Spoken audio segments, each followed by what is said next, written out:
नाज़रीन, इसराइली फ़ज़ाइया ने अल-सुबह गज़ा पट्टी में बमबारी की है। कई अफराद को गिरफ्तार किया गया है। झड़पें लगातार जारी है। खबर दोपहर में आज हम इसी मौजू पर बात करेंगे।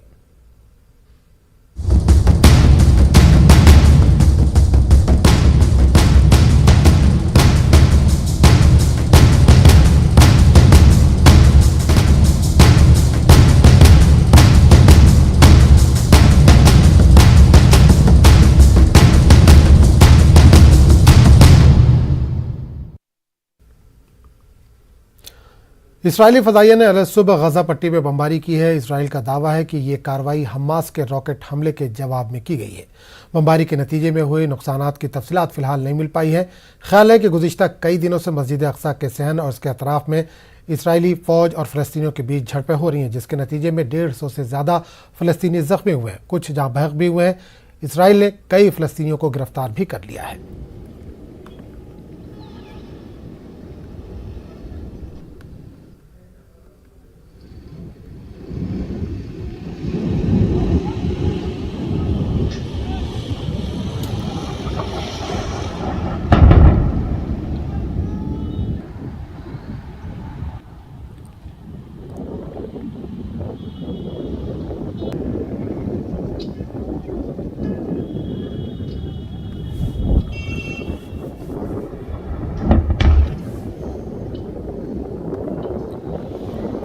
तो ताज़ा तस्वीरें आप देख रहे हैं। इजरायली फ़ज़ाइया ने अल-सुबह गज़ा पट्टी पर बमबारी की है। इसराइल का दावा है कि यह कार्रवाई हमास के रॉकेट हमले के जवाब में की गई है। बमबारी के नतीजे में जो नुकसानात हुए उसका अभी तो इल्म नहीं हो सका है, लेकिन बताया जा रहा है कि बमबारी की वजह से काफ़ी नुकसान हुआ है। ख्याल है कि गुज़िश्ता कई दिनों से मस्जिद अक़सा के सहन और इसके अतराफ़ में इसराइली फ़ौज और फ़लस्तीनियों के बीच झड़पें हो रही हैं, जिसके नतीजे में 150 से ज़्यादा फ़लस्तीनी ज़ख्मी हुए हैं। कुछ जाँ बहक भी हुए हैं। इसराइल ने कई फ़लस्तीनियों को गिरफ़्तार भी कर लिया। आपको बता दें कि रमज़ान का महीना चल रहा है और बड़ी तादाद में लोग नमाज अदा करने के लिए और दूसरे जो इबादतें हैं उसके लिए मस्जिद अक़सा पहुँचते हैं। लेकिन इस दौरान कई दिनों से हम ये देख रहे हैं कि लगातार इसराइल की जानिब से वहाँ पर जारी है और जो नमाजी वहाँ पर आ रहे हैं उन्हें रोका जा रहा है। 25 साल से कम उम्र के नौजवानों को वहाँ जाने की इजाज़त नहीं दी जा रही है। तो लगातार इस तरह के रोकथाम इसराइल की तरफ से जारी। इसराइल का कहना है कि गज़ा पट्टी की तरफ से रॉकेट हमले किए गए, जिसके जवाब में उन्होंने ये बमबारी की है। तो इसराइली फ़ज़ाइया ने अल-सुबह गज़ा पट्टी में बमबारी की है। इसराइल का दावा है कि कार्रवाई हमास के रॉकेट हमले के जवाब में की गई है।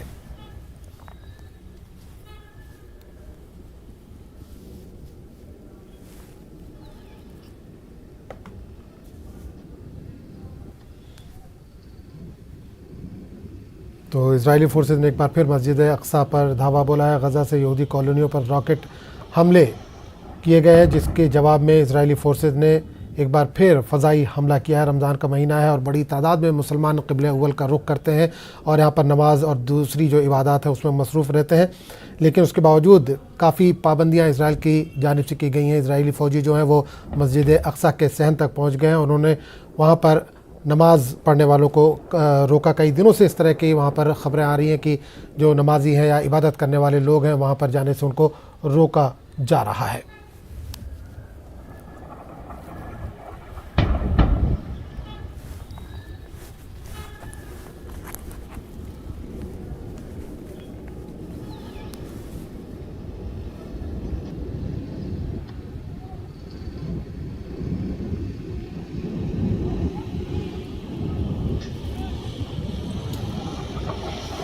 तो लगातार तस्वीरें आप देख रहे हैं कि ये फ़ज़ाई हमला है इसराइल की जानिब से गज़ा पट्टी पर, जो कि आज सुबह इसराइल की जानिब से किया गया है।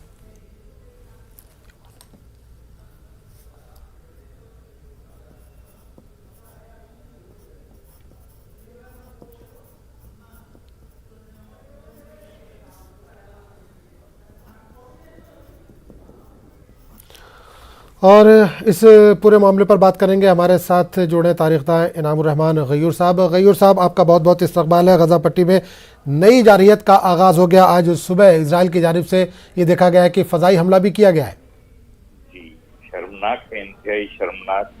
हम अफसोसनाक कहने वाला मौका तो बहुत पीछे चला गया, मैं समझता हूँ, क्योंकि शर्मनाक से आगे कोई और ज्यादा सख्त लफ्ज़ हो नहीं सकता। तो शर्मनाक पर ही इक्तफा करनी चाहिए।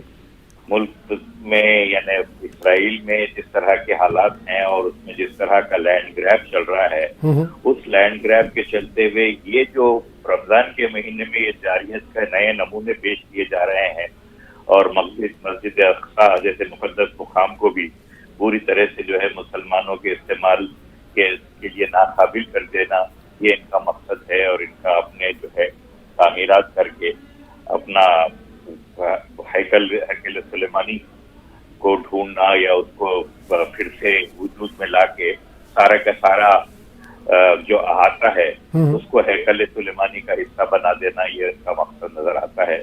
और मुतमद्दुन दुनिया खामोश है, जो जिसकी खामोशी भी उतनी ही शर्मनाक है जितनी इसराइल की जारियत।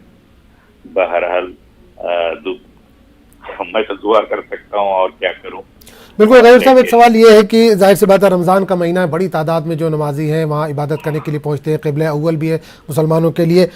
ऐसे में इस तरह के जो कई दिनों से हम देख रहे हैं कि जो नमाजी उनको वहाँ पर रोका जा रहा है, मस्जिद अक्सा जाने से रोका जा रहा है। आज जो है ताज़ा फ़ज़ाई बमबारी भी की गई है गज़ा पट्टी में। तो आलम अरब इस पूरे मामले पर क्यों खामोश है? आलम अरब से ही तवक्को मत रखिए आप, मुतमद्दिन दुनिया की बात कीजिए। आलम अरब को सिंगल आउट करके पूछना उन पे ज्यादा जिम्मेदारी डालने के मुतरादिफ है, जबकि बात ये है कि वो मजबूर हुए हुए हैं मुतमद्दुन सिविलाइज्ड मगरिबी, बल्कि मैं कहूँगा क्रिश्चियन दुनिया की तरफ। मैं जोर देकर ये बात कहना चाहता हूँ कि वेस्ट को क्रिश्चियन वर्ल्ड या क्रिश्चियन पार्ट या क्रिश्चियन कुछ कह के बात करें, क्योंकि जब ये इस्लामोफोबिया की बात करते हैं तो इस्लाम और मुसलमानों को बदनाम करके बात करते हैं। जब उसमें कोई सदाकत नहीं होती है तो बहुत छोटी सी हकीकत होती है। लेकिन ये जब बड़े बड़े काम कर जाते हैं, हाँ, तो कोई उसको एक क्रिश्चियन खत्म नहीं कहता। जॉर्ज बुश ने कहा था कि उसको गॉड ने कहा कि इस इराक पर हमला करो, हाँ, तो किसी ने ये नहीं पूछा कि भाई आप क्रिश्चियन हैं इसीलिए गॉड ने आपसे कहा। हाँ, अब कहते हैं कि west is not silent, west is not liking it, west does not approve of it, west wants Muslim women not to wear hijab. ये क्या बात है? तो अरब ममालिक अगर खामोश हैं तो इसमें से बहुत सारे लोग जो हैं अपनी अपनी कुर्सियों पर, अपनी अपनी मसनदों पर जो है क्रिश्चियन दुनिया, वाइट एंग्लो सैक्सन प्रोटेस्टेंट, ये लोग बेसिकली पॉलिसी तय कर रहे हैं दुनिया के, और यहूदी जो है बैंकर्स के साथ मिलकर जो है कर रहे हैं। और ये पॉलिसी के तहत ये लोग जब चाहते हैं जहां चाहते हैं वैसे जो है जंग भी पैदा कर देते हैं, वैसे जारहाना इक़दाम भी करा देते हैं या हो जाते हैं तो उस पर खामोश रहते हैं। ये बात है। और अरब का खामोश होना बजाते खुद अब उतना शर्मनाक नहीं रहा, क्योंकि वो भी बेचारे अपने अपने हुक्मरानों, अरब लोग जो हैं, कौन सा अरब मुल्क का ऐसा एक आदमी भी होगा जो इस जारियत के खिलाफ आवाज नहीं उठाएगा, लेकिन इनकी हुकूमतें नहीं उठाएंगी। हुकूमतें खामोश है जी, हुकूमतें खामोश हैं। और तो क्या ये समझा कि फलस्तीन को ये जंग अकेले ही लड़नी पड़ेगी, फलस्तीन या फलस्तीनियों को? 100% ऐसा ही हो रहा है। और ये जुल्म और बर्बरियत का सिलसिला हमेशा जारी नहीं रहेगा, कभी न कभी वक्त बदलेगा। हमेशा ऐसा हुआ है कि जुल्म की हार हुई है, गो के एक अरसे के बाद हुई होगी, लेकिन अल्टीमेटली फाइनली जुल्म हारता है। हाँ, अंधेरे दूर होते हैं, उजाले निकलते हैं। ये दुनिया का तरीक रहा है। जारियत किसी भी तरफ से हो, लेकिन जारियत की मजम्मत की जानी चाहिए। और अगर ये दुनिया की नजर के सामने हो रही है जारियत, तो मुतमद्दुन दुनिया को इस जारियत के खिलाफ जो है बात करनी चाहिए। इस जंग को किस तरह से देखते हैं बगैर साहब, जंग को किस तरह देख सकते हैं कि एक तरफ जो फलस्तीनी है उनके हाथ में पत्थर है, इसके अलावा कुछ छोटे मोटे रॉकेट लॉन्चर है, दूसरी तरफ इजराइल है उसके पास बड़े बड़े एयरक्राफ्ट हैं जिससे वो हमले कर रहा है, रॉकेट लॉन्चर है उससे हमले कर रहा है। तो इस जंग को किस तरह से देख रहे हैं आप? ये जंग एक इंतहाई ये जंग है ही नहीं, ये खालिसतन कब्जा है, ये खालिसतन जारियत है या जारियत की तौसी है। ये जंग कैसे होगी? जैसे आपने खुद ही कहा कि जो है हाथ में पत्थर हैं और दूसरी तरफ मिसाइल्स हैं, एयरक्राफ्ट हैं, तो इसको जंग कैसे कहेंगे? ये जंग नहीं है, ये जो है सिर्फ दिफा है फलस्तीनियों की तरफ से अपने माल को, अपनी इज्जत को, अपनी आन को, अपने मजहब को, उसको बचाने के लिए जो कुछ मामूली सा दिफा कर सकते हैं कर रहे हैं वो लोग। और उसको ये मुतमद्दिन दुनिया जो है एक मसावी जंग बताकर एक नरेशन को नैरेटिव को बिल्कुल बदलने की कोशिश करती है और कामयाब भी है वो। लोग अभी भी समझते हैं कि भाई जरा उन लोगों को भी सब्र करना चाहिए। अरे सब्र कैसा, कब से कर रहे हैं सब्र? 1947 से कर रहे हैं, जब वो लोग जो है आके आहिस्ता आहिस्ता आकर जो है इनकी पनाह मांग के, इनके पास पनाह लेके इन लोगों ने जो है हर तरह की जो है बेहूदगी की, बर्बरियत की, झूठ से काम लिया, धोखे से काम लिया, क्या क्या कुछ नहीं किया।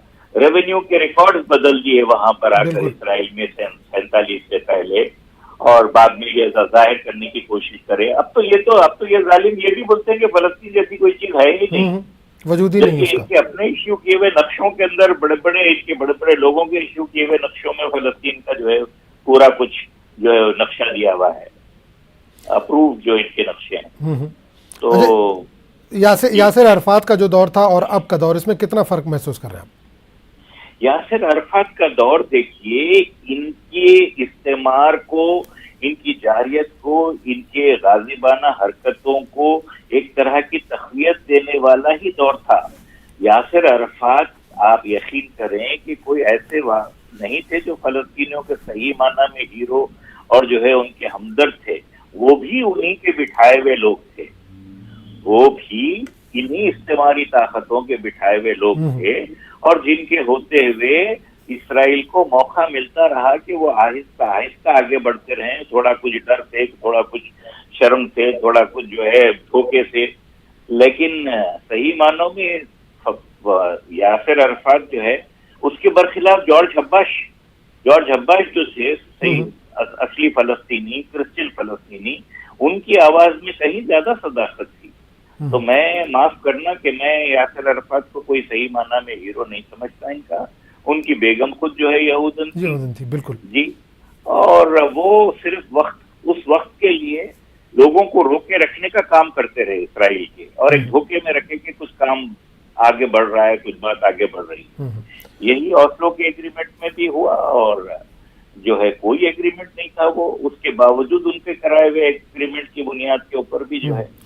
चलिए, बहुत बहुत शुक्रिया, बिल्कुल बहुत बहुत शुक्रिया इनामुर रहमान गयूर साहब हमसे बात करने के लिए और कीमती वक्त देने के लिए। तो हमारे साथ डॉक्टर ज़फ़रुल इस्लाम साहब जुड़ गए हैं, जो कि आलमी उमूर के माहिर है। ज़फ़रुल इस्लाम साहब, बहुत बहुत आपका इस्तकबाल हमारे प्रोग्राम में।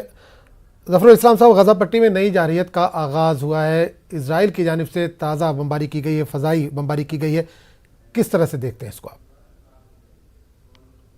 देखिए, इसराइल ने जवाबी बमबारी की है। कल गजा से रॉकेट फायर किए गए, उसके जवाब में इसराइल ने किया है। लेकिन ये खैर ये पूरी स्टोरी थोड़ी है। स्टोरी तो दरहकीकत जो है, जो फ़लस्तीन की है, वो ये कि सन 48 में 78% फ़लस्तीन को इन्होंने कब्जा कर लिया यहूदियों ने। उसके बाद सन 67 में जो बाकी जो 22% थे वो भी कब्जा कर लिया। सन 92 में उन्होंने ओस्लो मुआहदा किया कि चलो ये 22% वाला जो है उसके अंदर हम फ़लस्तीनी हुकूमत कायम करने देंगे, लेकिन उन्होंने नहीं कायम करने दिया। और इसी वजह से बार बार वहां पर इंतफादा जिसे कहते हैं, यानी मुज़ाहमती तहरीक वहां पे आती है सामने, और वो बार बार आई है। तो इस वक्त भी जो है वहां पर फ़लस्तीन में जो सूरत हाल है कि पिछले 22 मार्च से जो है वहां पर एक मुज़ाहमती तहरीक फिर शुरू हो रही है। अभी पूरी तरह से नहीं हुई है, शुरू हो रही है, जिसमें के 36 लोग मारे गए हैं। उसमें से 14 इसराइली हैं और बाकी फ़लस्तीनी हैं। फ़लस्तीनी, अगर इसराइली एक मारा जाता है तो ये 4-5 फ़लस्तीनी मार देते हैं। तो ये वहां पर शुरू हुआ है। और इस बीच में जो अभी जो मसला शुरू हुआ वो ये कि पिछले जुमा को यहूदियों ने बैतुल मक़दिस में जो मस्जिद अक्सा है, यानी जो मुसलमानों की 3 अहम तरीन मसाजिद हैं, मस्जिद हराम जो कि मक्का में है, मस्जिद नबवी जो मदीना में है, और मस्जिद अक्सा जो कि बैतुल मक़दिस में, ये 3 मस्जिदें मुक़द्दस तरीन समझी जाती हैं। उसमें से एक है, वहां पर यहूदियों को हुकूमत इसराइल ने इजाज़त दे रखी है कि तुम वहां जा सकते हो। उनका क्या लेना देना है, मस्जिद के अंदर उनको आने कौन तुक है, लेकिन उनको इजाज़त दे रखी है। और अगर वहां पे अरब यानी मुसलमान रोकते हैं तो इजरायली फौज जो है बाकायदा जाकर उन पर हमला करती है। यही चीज जो हुई है अभी 15 अप्रैल को, जबकि यहूदियों ने वहां पर अंदर घुसने की कोशिश की तो इन्होंने नहीं आने दिया। फिर यहूदी फौजी भी वहां गए और वहां पे उन्होंने काफी जो है लोगों पर हमला किया। आप लोगों ने वीडियो देखा होगा, शायद अभी बिल्कुल दिखा रहे होंगे आप। बिल्कुल बिल्कुल। उसमें 150 अरब जो है जख्मी हुए हैं और उसके अलावा 18 फलस्तीनी जो है उनको गिरफ्तार किया है। बिल्कुल तो इसकी वजह से अभी ये सूरत हाल वहां पैदा हुई है। और ये वाहिद चीज थोड़ी है, मुसलमानों के इलाके कब्जा कर रहे हैं, मुसलमानों के घरों पे कब्जा कर रहे हैं, मुसलमानों के जो जफर कब्रिस्तान साहब, है इससे उसको। पहले इस तरह का नहीं होता था कि रमज़ान के महीने में, क्योंकि पूरे दुनिया से लोग क़िबला अव्वल पहुंचते हैं और इबादत करते हैं, नमाज और सहरी और इफ्तार का जो भी एहतमाम होता है वहाँ पर किया जाता है, लेकिन इस बार ये देखा जा रहा है कि रमज़ान के महीने में भी इजरायली फ़ौजी अंदर मस्जिद अक्सा के अंदर भी दाखिल हुए हैं और वहाँ पर नमाजियों को रोका गया है। जो 25 साल से कम उम्र के थे उनको नहीं जाने दिया गया, देखिए जो बुजुर्ग हैं, सिर्फ उनके उन्हीं को जाने दिया आने गया। का कोई वो नहीं, जब चाहे वो आ सकते हैं, इसलिए एक ऑक्यूपेशन है फलस्तीन में पूरी तरह से इसराइली। चाहे जहां पर पैलेस्टीनियन अथॉरिटी है वहां पर भी इसराइली पूरी तरह से काबिज हैं, उनके टैंक जब चाहे जा सकते हैं। लेकिन मस्जिद अक्सा जो है ऊपर ऊपर एक तरह से जो है एक पहाड़ी है, उसके ऊपर है। पहाड़ी के ऊपर तो जो मुसलमान या अरब जो फलस्तीनी है उनका कब्जा है, लेकिन नीचे जो है पूरी तरह से हर तरफ से बल्कि जमीन के नीचे उन्होंने बहुत सी सुरंगें खोद रखी हैं उन पर, वहां पर बल्कि अपना साइनगॉग, उनका माबद जिसे कहते हैं या टेम्पल कहते हैं, वो भी बना रखा है। तो वहां पर पूरा कब्जा है, इसलिए उनको आने से कौन रोक सकता है। इसलिए कि जो फलस्तीनी ऊपर है वहां पे हमेशा वहां पे कई हजार फलस्तीनी रहते हैं, इसीलिए कि अगर ये लोग घुसे कुछ गड़बड़ करने की कोशिश करें तो उनको रोकें। लेकिन बहरहाल उनके पास हथियार तो है नहीं, जबकि यहूदी जब आते हैं यानी इसराइली जब आते हैं तो उनकी तरह से उनके पास पूरे जो जदीद तरीन हथियार होते हैं वो होते हैं। और अभी देखा आपने कि पिछले जुमे को उन्होंने खूब इस्तेमाल किया, 150 लोग जख्मी हुए और बाकी जो है 18 फलस्तीनी जो गिरफ्तार हुए। तो ये असल में ऐसा हुआ कि पिछले जुमा को जो जुमे की नमाज भी होती है वहां पे बहुत लोग आते हैं, पूरे इसराइल से वहां पे लोग आते हैं इसी काम के लिए ताकि नमाज वहां पढ़ें। और उसी दिन इसराइलियों की एक पासओवर बोलते हैं, पासओवर ये अरबी में ईद उल फित्र बोलते हैं, वो उसी दिन वो भी था। तो वो उसी लिए जा रहे थे यहूदी वहां पर, हालांकि उनको इसराइली हुकूमत ने मना कर रखा है कि आप वहां जाकर के कोई इबादत नहीं करेंगे, आप जाएं वहां पे लेकिन इबादत नहीं करेंगे, कि फिर भी जाते हैं वो जबरदस्ती करते हैं और उनकी तायीद के लिए इसराइली फौजी हमेशा तैयार रहते हैं। तो ये जो एस्केलेशन हुआ है, ये ज्यादती जो अभी शुरू हुई है वो इसराइल और यहूदियों की तरफ से हुई है। लेकिन फलस्तीनी जो हैं वो जमाने अरसे से, आज से नहीं बल्कि मैं बता रहा हूँ सन 67 से ये सब मामला चल रहा है और सन 92 में जो ओस्लो अकॉर्ड हुआ उसके बाद भी, तो उनके दिल में इतने जबरदस्त फटे पड़े हुए हैं कि किसी मौके पर फट सकते हैं। तो यही है। और फिर कि उसके अलावा इलाकों पर कब्जा करना, घरों पर कब्जा करना, उनको निकालना, उनको मुल्क बदर करना, ये भी है वहाँ पे गजा। बिल्कुल बिल्कुल जफर साहब, ये इजरायली जारी है, इसको कैसे रोका जाए? क्या आलमी सतह पर इस पर दबाव किस तरह का बनाया गया है अब तक, या आगे किस तरह का दबाव बनाया जा सकता है कि इसराइली जो जारहियत है वो कम की जा सके या रोकी जा सके? देखिए इंटरनेशनल वाला रिएक्शन तो कुछ ना कुछ होता ही है। आज जो है 19 अप्रैल को अक़वाम मुत्तहिदा की सिक्योरिटी काउंसिल की इमरजेंसी मीटिंग इसी बारे में हो रही है। उसमें बहरहाल कुछ ऐसा बयान दिया जाएगा कि आप लोग रोक दिए, दोनों तरफ जो है उसमें गलती निकाली जाएगी, इसराइल को भी कहा जाएगा, फलस्तीनियों को भी कहा जाएगा। लेकिन अगर देखा जाए तो ये एक तरफा मामला है। फलस्तीनियों के पास कोई ताकत नहीं है, कोई रोकने के लिए कोई हथियार नहीं, कोई कुछ नहीं। गजा के अंदर ठीक है, गजा के अंदर उन्होंने कुछ रॉकेट बना रखे हैं, लेकिन जहां पर ये हो रहा है यानी ये बैतुल मक़दिस में या वेस्ट बैंक में जो हो रहा है वहां तो उनके पास कुछ भी नहीं है। तो ये एक तरफा है मामला। इसराइल से इन लोगों को जो अक़वाम मुत्तहिदा हैं या ये कि जो भी बड़ी ताकतें हैं उनको कहना चाहिए कि भाई तुम छोड़ो उस इलाके को। अगर ये छोड़ दिया होता, उन्होंने ओस्लो अकॉर्ड पर उन्होंने सही तरीके से अमल किया होता और सिर्फ 22% जो उनकी बची हुई थी वही दे दी होती तो भी मसला खत्म हो गया होता। लेकिन इसराइल नहीं चाहता। आप सुनते रहते हो कि मुस्तकिल नहीं बस्तियां बन रही हैं। ये बस्तियां कहाँ बन रही हैं? ये वही जो 22% है जो कि इन्होंने मुआहिदा किया हुआ, इंटरनेशनल मुआहिदा है, ये भी नहीं कि दो मुल्कों के दरमियान है, इंटरनेशनल मुआहिदा जो व्हाइट हाउस के अंदर जो उस पर दस्तखत की गई थी उसमें ये लिखा हुआ है कि 22% बनने देंगे। लेकिन उसके बावजूद मुस्तकिल जो वहां पर यहूदी बस्तियां बनाई जा रही हैं, जिस पर कि इस वक्त मैं समझता हूँ कुछ नहीं तो 1 मिलियन यहूदी वहां पर रह रहे होंगे। तो जब आप बस्तियां बना देंगे, पूरे टाउनशिप बना देंगे और हर तरह से उसको इसराइल से जोड़ देंगे, और वहां पे फलस्तीनियों को नहीं आने देंगे, इसका क्या मतलब है कि वो इलाके भी 22% आपको देने थे, उसके अंदर भी काट काट काट काट करके उनको मिलेगा क्या? 8-10% मिलेगा, उस पर क्या बनाएंगे वो? भाई एक बड़ा मुल्क होना चाहिए जिसमें वो सारा इंफ्रास्ट्रक्चर और सारी वो चीजें हों जिससे कि एक हुकूमत बनती है। तो वो क्या होगी? म्यूनसिपलिटी होगी। आज इस वक्त म्यूनसिपलिटी ही है। इस वक्त जो पैलेस्टीन अथॉरिटी जो रमल्ला में है वो एक म्यूनसिपलिटी है सिर्फ, जो है उसके अलावा और कुछ भी नहीं है। लेकिन इसराइल यही चाहता है। इसराइल जो है उसकी नीयत कभी साफ नहीं थी। वो चाहता है ठीक है म्यूनसिपलिटी रहो, तुम अपनी सड़क ठीक करो, अपने स्कूल ठीक करो, अपने अस्पताल ठीक करो, ठीक है, उसके आगे कुछ मत सोचना। बिल्कुल आगे कुछ मत करो, तो आगे की बात नहीं करो। बुनियादी बिल्कुल जफर साहब, एक चीज और यहाँ पर जानना चाहूंगा, इजराइल और फिलिस्तीन के जो तनाजा है उसमें गजा पट्टी की अहमियत इतनी क्यों है? नहीं, देखिए, गजा पट्टी एक ऐसी जगह है जहाँ के गजा के लोगों ने, या ये कहिए कि वहाँ जो मुजामती तहरीकें हैं, यानी हमास है, अल जिहाद उल इस्लामी है और दूसरी छोटी और भी हैं, इन्होंने जो है ऐसे हालात बनाए और इतनी ताकत हासिल कर ली कि वहां पर भी इसराइली पहले थे, जैसे आज बैतुल मकदिस में है और वेस्ट बैंक में और इलाकों में वहां पर भी थे और वहां पर भी उन्होंने सेटलमेंट बना रखे थे। लेकिन उन्होंने उनको कोई तकरीबन 15-20 साल पहले उन्होंने वहां से निकलने के लिए मजबूर कर दिया, भागने में मजबूर कर दिया। इतना उनका नुकसान होने लगा यहूदियों का कि भागे। तो गजा जो है एक छोटी सी जगह है, मतलब हमारी जो है एक म्यूनसिपलिटी यहाँ पर छोटी सी जो है दिल्ली की, पूरे दिल्ली की नहीं बल्कि एक छोटी सी समझ लीजिए म्यूनसिपलिटी के बराबर है वो, और वहां पे तकरीबन 2.5-3 बिलियन लोग रहते हैं, कोई ज्यादा भी नहीं है।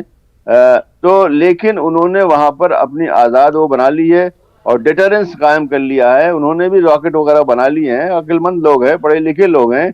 बल्कि मैं ये बताऊं आपके नाजरीन को कि पूरे बल्कि दुनिया में इतनी पढ़ी लिखी कौम कोई नहीं है। फलस्तीनियों के अंदर 99% लिटरेसी है, 99%। तो अब वो पढ़े लिखे लोग हैं, इंजीनियर, डॉक्टर, ये वो सब कुछ है, अमेरिका से पढ़ के आए, कहाँ से पढ़ के आए। तो उन्होंने जो है वहां पर एक ऐसा निजाम बनाया हुआ है। एक तो उन्होंने रॉकेट वगैरह बना लिए, उसके अलावा पूरे गजा में उन्होंने जो है नीचे जो है टनल बना दिए हैं, मतलब नीचे सुरंगें बना दी हैं। तो इसराइल जो है उनको पा ही नहीं सकता, अगर अंदर आ भी जाए तो नहीं पा पाएगा। तो ये एक सूरत हाल पैदा हो गई जिसकी वजह से, और उन्होंने बार बार, ये एक बार थोड़ी बल्कि मैं समझता हूँ अब तक 4 जंगें बाकायदा इसराइल शुरू कर चुका है और सब में उसको नाकामी हुई है। 20-21 बल्कि एक बार तो 51-52 दिन तक चली ये जंग, लेकिन इसराइल जो है इस छोटे से मुल्क को नाकाम नहीं कर सका, उसको झुकने पर मजबूर नहीं कर सका। बिल्कुल। एक चीज़ और जफर साहब जानना चाहूँगा, इजराइल और फिलिस्तीन का तनाज़ा जाहिर सी बात नया तो नहीं है, बहुत दिन और कई बार इस पर मीटिंगें आलमी सतह पर हो चुकी हैं। तो लॉ क्या है, इंटरनेशनल लॉ क्या कहता है इन दोनों कंट्रीज़ के बीच में जो जंग चल रही है उस पर? इंटरनेशनल लॉ की बात करें तो इंटरनेशनल लॉ के मुताबिक इसराइल को वो सब इलाके छोड़ने पड़ेंगे, सिर्फ इंटरनेशनल लॉ। लेकिन इंटरनेशनल लॉ वहां चलता नहीं है। जहां पर कोई बड़ी ताकत हो, यानी अक़वाम मुत्तहिदा में जो सिक्योरिटी काउंसिल के मेंबर हैं, अगर वहां पर कोई उन मेंबरान में से एक जो है कुछ चाहता हो कर लेना, तो जैसे कि आज देखिए रूस कर रहा है यूक्रेन में, कुछ नहीं कोई कर पा रहा है, इसलिए कि वो उसके पास वीटो पावर है। तो ऐसे ही इसराइल के पास एक ऐसा दोस्त है, यानी अमेरिका, जिसके पास वीटो पावर है। अब तक इसराइल के लिए उसने 29 दफा 29 दफा जो है अक़वाम मुत्तहिदा में सिक्योरिटी काउंसिल में वीटो पावर इस्तेमाल किया है। अपने लिए अमेरिका ने आज तक एक बार भी इस्तेमाल नहीं किया, लेकिन इसराइल के लिए, तो इसराइल को बचाने वाला, इसराइल को मदद देने वाला, फौजी मदद देने वाला, माली मदद देने वाला, मुस्तकिल जो है हर साल उनको जो है इसराइल को तकरीबन 5 बिलियन यानी 5,000 मिलियन डॉलर वहां से तोहफे में आता है अमेरिका से। तो ये वजह है जिसकी वजह से इसराइल जो है इतना जो है यानी उसके पास ताकत है और इतना जो है किसी की बात नहीं सुनता है। वरना अगर बैनुल अक़वामी जो कानून है उसको देखा जाए तो उनको छोड़ना ही पड़ेगा, यानी यही है। सन 48 वाली बात तो छोड़ दी जाए, लेकिन सन 67 में जो इलाके उन्होंने कब्जा किए उनको छोड़ना ही पड़ेगा। लेकिन चूंकि अमेरिका की तरफ से इतनी एकदम अंधी तायद उसको हासिल है, इसलिए जो है अमलन इजराइल के ऊपर कोई प्रेशर पड़ता नहीं है। चलिए, बहुत बहुत शुक्रिया डॉक्टर ज़फ़रुल इस्लाम साहब हमसे बात करने के लिए और अपना कीमती वक्त देने के लिए। तो नाज़रीन, इस वक्त एक बड़ी खबर अफगानिस्तान से आ रही है। धमाकों से दहल गया अफगानिस्तान। काबुल में एक मरतबा फिर गूंजी धमाकों की आवाज़। धमाकों में 6 अफराद हलाक, मुतअद्दिद ज़ख्मी हुए। अब्दुल रहीम शाहिद हाई स्कूल के बाहर ये धमाके हुए हैं। तो बड़ी खबर इस वक्त आ रही है काबुल से जहां धमाके हुए हैं, एक मरतबा फिर काबुल धमाकों से दहल गया है, फिर गूंजी धमाकों की आवाज़। धमाकों में 6 अफराद के हलाक होने की खबर आ रही है, मुतादिद के जख्मी होने की खबर आ रही है। अब्दुल रशीद शाहिद हाई स्कूल के बाहर ये धमाके हुए हैं। तो अफगानिस्तान से इस वक्त बड़ी खबर आ रही है, धमाकों से दहल गया है अफगानिस्तान। काबुल में एक मरतबा फिर गूंजी है धमाकों की आवाज़। धमाकों में 6 अफराद हलाक हुए हैं, जबकि मुतादिद जख्मी हुए हैं। अब्दुल रहीम शाहिद हाई स्कूल के बाहर ये धमाके हुए हैं।